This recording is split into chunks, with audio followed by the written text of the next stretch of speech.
Brought to you by Penguin.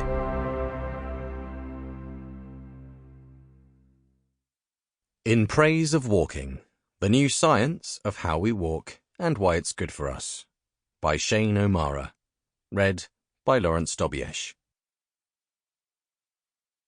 Introduction. What is it that makes us human? What quality is it that makes us different to all other living creatures? Language usually comes top of the list. It is a unique human capacity, without doubt. Other species communicate with each other, and often do so flawlessly and elaborately, with call signs for food and danger, for example. But no other species has anything like human language, with its infinite capacity to carry meaning, content, and culture. We humans also use elaborate tools, and we train other humans in their use. Moreover, our tool use evolves over time. But other species do use tools, albeit not with the variety and creativity that we do. Our unique human propensity to cook our food is often cited too. It is true that no other species cooks their food. Cooking gives us nutrients and sustenance from sources we couldn't otherwise use. But this begs the question, how do we gather and transport food for cooking? Another item usually on the list is the exceptional investment we make in our children and adolescents, raising and caring for them for extended periods, a commitment far greater than any other species makes. There is, however, one entry often omitted from the list, something that is one of our major and singular adaptations, an alteration to our biology that aids our survival, one that is regularly overlooked in the popular mind. It is common to all of the adaptations just mentioned, as well as many more.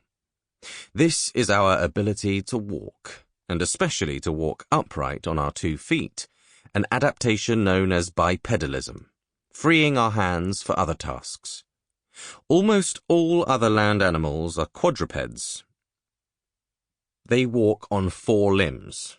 Walking is a marvelous and seemingly simple feat, and it is a feat that robots have yet to emulate with anything like the fluidity of humans and other animals. Walking makes our minds mobile in a fashion denied other animals. The now nearly forgotten neurologist and phenomenologist Erwin Strauss captured the sense of how intertwined walking is with our identity and experience in 1952, commenting that our upright posture is an indispensable condition of man's self-preservation. Upright we are, and we experience ourselves in this specific relation to the world. Our upright posture changes our relationship to the world, including, as we shall see, our social world. Our close relatives, the chimpanzees, use an intermediate form of bipedalism, where they walk using a combination of their hands and feet. This adaptation is known as knuckle walking, and it is not an especially efficient way of getting around. Many birds also walk on land on 2 legs, but they do not walk with an upright spine. Their spinal columns are not perpendicular to the ground, with a mobile head on top. For humans, walking bipedally has involved dramatic modifications and adaptations across the whole length of our bodies, from the top of our head all the way to our toes. What does walking on our 2 feet give us that makes us different? In evolutionary terms, bipedalism enabled us to walk out of Africa and to spread all over the world, to the far distant glaciers of Alaska and the sun-baked deserts of Australia. It's a unique ability that has defined human history. Walking upright has also given us all sorts of other physical advantages. Bipedal walking frees our hands, meaning we are able to carry food, weapons, and children.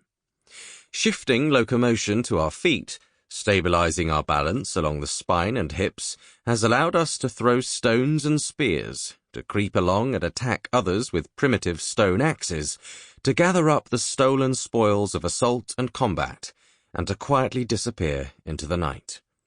We have been able to carry our young. Sample complete. Ready to continue?